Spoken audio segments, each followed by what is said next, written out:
Appam. Welcome to அன்னை சமையல். நிறைய ஆப்ப வீடியோ போட்டிருக்கேன், பாருங்கள். என்னுடைய வீடியோ வந்து சப்ஸ்கிரைப் பண்ணாமல் பார்க்குறவங்க சப்ஸ்கிரைப் பண்ணிவிட்டு பாருங்கள். பெல் பட்டனை கிளிக் பண்ணுங்கள். பஞ்சாய் சாஃப்டான ஆப்பம். ஆப்பத்துக்கு போட்டிருக்கேன் 2 டம்ளர் பச்சரிசி, 1 டம்ளர் புழுங்கலரிசி, கொஞ்சம் வெந்தயம், 2 ஸ்பூன் உளுந்தம்பருப்பு, அவ்வளோதான். இதை ஒரு 3 மணி நேரம் ஊற வச்சிடணும். ஊற வச்சுருக்கேன். இப்போது இன்னும் ஒரு 1 மணி நேரம் ஊறட்டும். மிக்சிலே போட்டு அரைச்சி எடுத்து காமிக்கிறேன். நல்லா ஒரு 4 மணி நேரம் ஊற வச்சு எடுத்துட்டேன். இப்போ அதை மிக்சி ஜாரில் போட்டுடலாம். நிறைய போட்டு அரைக்கக்கூடாது, கொஞ்சம் கொஞ்சமாக ஒரு பாதி அளவு ஜார் வந்ததும் தண்ணி ஊற்றி மிக்சிலே அரைச்சிடலாம். கிரைண்டர்லேயே போட வேண்டாம். நம்ம வந்து மொத்தத்தில் 3 டம்ளர் அரிசி தான், அழகாக இதிலே போட்டு அரைச்சிடலாம். உள்ளது பூரா அரைச்சி எடுத்துட்டேன். இப்போ 2வது உளுந்து வச்சுருக்கேன். அது கூட தேவையான அளவு உப்பு போட்டுக்கலாம். ஒரு கைப்பிடி அளவு வடித்த சாதம், பழைய சாதம் எதுனாலும் போட்டுக்கலாம். அரைச்சி எடுத்துகிட்டு வந்துடலாம்.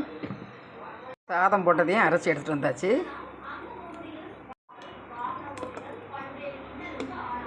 உப்பு போட்டு அரைச்சிருக்கனால எல்லாத்தையும் கலந்து விட்டுறணும். கலந்து ஒரு 8 மணி நேரம் அப்படியே வச்சிடணும். கலந்து அப்படியே ஒரு 8 மணி நேரம் புளிக்க வச்சிடணும். மழை காலம்னா 8 மணி நேரம், வெயில் காலம்னா ஒரு 6 மணி நேரம் போதும். நல்லா கலக்கி விட்டுருங்க. உப்பு எல்லாம் ஒன்றா கலந்து வரணும். அப்படியே ஒரு பாத்திரத்தில் மூடி வச்சிடலாம். அப்படியே மூடி வச்சிடலாம். மாவு வந்து 8 மணி நேரம் புளிக்க வச்சு எடுத்தாச்சு. இப்போ வந்து மாவு வந்து 8 மணி நேரம் புளிக்க வச்சு எடுத்தாச்சு.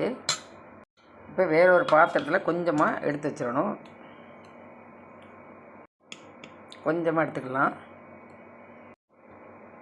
ஏன்னா அவ்வளோ மாவுலையும் ஊற்ற வேண்டாம். வேணுங்கிறத எடுத்துகிட்டு திரும்ப கருப்பட்டி எந்த இதுனாலும் போட்டு இதை சுடலாம்.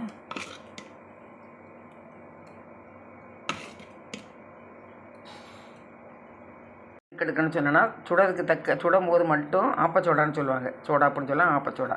மற்ற மாவு வந்து எல்லாத்துலேயும் ஊற்றினா நுரைச்சி வந்துடும். அப்புறம் நைட்டு சுடனா சுட்டுக்கிடலாம். சின்ன ஸ்பூனுக்கு 1/2 ஸ்பூன் ஆப்பச்சோடா கலந்துருக்கேன். தேங்காய் உடைச்ச தண்ணி இருக்குல்ல, அது கொஞ்சம் கலந்துக்கலாம். ஒரு தேங்காய் உடைச்ச தண்ணி, அது போட்டால் சாஃப்டாக இருக்கும், அதுக்காக தான். தேங்காய் தண்ணியும் ஆப்பச்சோடாவும் கலந்து நல்லா கலக்கிடணும். தண்ணி நம்மளுக்கு கூட தேவைன்னா ஊற்றிக்கலாம். இது கரெக்டாக தான் இருக்குது. வேணும்னா கொஞ்சம் கலந்துக்கலாம். இந்த அளவு தண்ணி போதும். பஞ்சு போல் சாஃப்டாக இருக்கும் இந்த ஆப்பம். நான் செய்கிற மெத்தடில் செஞ்சு பாருங்கள். நிறைய ஆப்ப வீடியோ போட்டிருக்கேன். இது ஒரு மெத்தடு, ரொம்ப நல்லாயிருக்கும். இது அரிசி எந்த அரிசினாலும் போடலாம், ரேஷன் அரிசிலையும் போடலாம், நல்ல அரிசிலையும் போடலாம். நம்மளுடைய விருப்பம்தான். இந்த அளவு மாவு போதும். ரொம்ப தண்ணியாக வேண்டாம், இந்த மாதிரி இருக்கணும். வந்து இந்த மாதிரி இதெல்லாம் நல்லா கலக்கி வச்சுக்கிடணும். ஆப்பச்சோடா போடுறது எப்படி நுரைச்சிட்டு இருக்குது பார்த்தீங்களா? அதனால தான் அந்த உடனே போடணுங்கிறது. சுட புகையில் போடணும். பழைய மாவு எவ்வளோ கெட்டியாக இருக்குது பாருங்க, அந்த மாதிரி இருக்கும். அது வந்து நுரைக்காது. இது நம்ம தேவைப்பட்ட நேரத்தில் கொஞ்சம் கொஞ்சம் எடுத்து நம்ம போட்டுக்கலாம். ஆப்பச்சோடா போடவும் நல்ல நுரைச்சி வந்திருக்கு பார்த்தீங்களா? கடாய் வச்சுருக்கேன். ஸ்டவ் ஆன் பண்ணிடுறேன். ஸ்டவ் வந்து சிம்லேயே வச்சுக்கிடுங்க. இது வந்து நான்ஸ்டிக் தவானால நம்ம எண்ணெய் ஊற்ற வேண்டாம். இரும்பு கடாய் அந்த மாதிரினா கண்டிப்பாக நீங்கள் எண்ணெய் தடவிட்டு தான் ஊற்றணும். இதுக்கு வந்து எண்ணெய் வந்து ஊற்ற வேண்டாம். நல்லா சூடானாலே போதும். இப்போ மாவு ஊற்றுற பாருங்க. ஒரு கரண்டி ஊற்றினா போதும். ஒரு கரண்டி கூட கொஞ்சம் வேண்டாம். இதை அப்படியே சுற்றி விட்டுறணும். சுற்றி வச்சாச்சு பார்த்தீங்களா? அதுக்கு மேலே லைட்டாக எண்ணெய் ஊற்றிடணும். நல்லெண்ணெய் ஊற்றுங்க. நல்லெண்ணெய் தான் நல்லாயிருக்கும், வாசனையாக இருக்கும். அப்படியே மூடி வச்சிடலாம். அவ்வளோதான். மூடி வச்சு கரெக்டாக ஒரு 3 செகண்ட் இருந்தாலே போதும், நல்லா வெந்துடும். அதுக்கப்புறம் நம்ம இறக்கிடலாம். செகண்ட் ஆகிட்டு பார்த்துடலாம். நல்லா வெந்திருக்கு பாருங்கள்.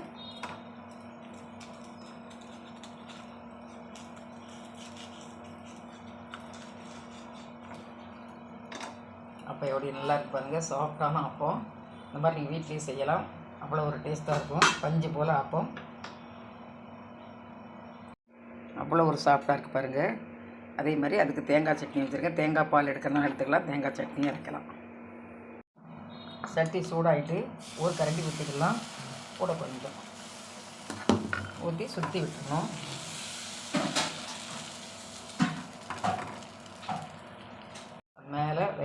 ஊற்றிக்கலாம். ஊற்றி மூடி வச்சிடணும். வெந்திருக்கான்னு பார்க்கலாம். நல்லா வெந்துட்டு பாருங்கள்.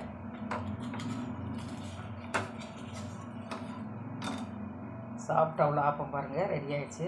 இது போல் சாஃப்டாக உள்ள ஆப்பம் இந்த நான் சொல்கிற மெத்தில் செய்யுங்க. ரொம்ப டேஸ்ட்டாகவும் இருக்கும், நல்லாவும் இருக்கும். ஏகப்பட்ட ஆப்பம் வீடியோ நிறைய ஆப்பம் இதில் மெத்தேட்டு நிறைய இது போட்டிருக்கேன். இதை மாதிரி செய்யலாம். பஞ்சாய் சாஃப்டான ஆப்பம் இதே மாதிரி செஞ்சு பாருங்கள். லைக் பண்ணுங்கள், ஷேர் பண்ணுங்கள், சப்ஸ்கிரைப் பண்ணுங்கள், பெல் பட்டனை கிளிக் பண்ணுங்கள். ஃபுல் வீடியோவும் பாருங்கள். நிறைய வீடியோக்கள் போட்டிருக்கேன் பாருங்கள். ஆப்பம்